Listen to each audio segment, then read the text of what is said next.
ICC टी20 world cup में America के खिलाफ मैच के दौरान सफर पर आउट होने वाले wicket keeper batter Azam Khan तमाशाई से उलझ पड़े।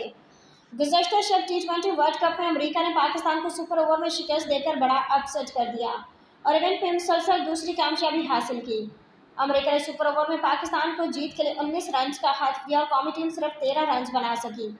पाकिस्तान बैटिंग के दौरान आजम खान सिफर पर आउट हो गए, जिसके बाद जब वो वापस पोलियन की तरफ जा रहे थे तो उनका सामना एक पुरस्कार से हुआ। हमें बॉलिंग और मिडल ऑर्डर को बेहतर करना पड़ेगा।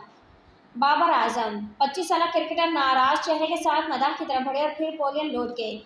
ख्याल जाहिर किया जा रहा है कि तमाशे में बैठे किसी शख्स ने आजम को कुछ कहा था, जिसके बाद वो गुस्से में आ गए।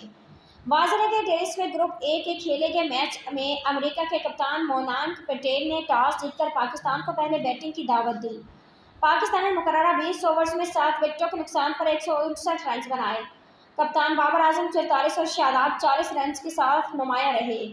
अमेरिका को मैच जीतने के लिए आखिरी गेंद पर 5 रन दरकार थे। अमेरिकी बैटर नीतीश कुमार ने हारिस रऊफ को चौका मारा और मैच बराबर हो गया, जिसके बाद मैच का फैसला सुपर ओवर में हुआ।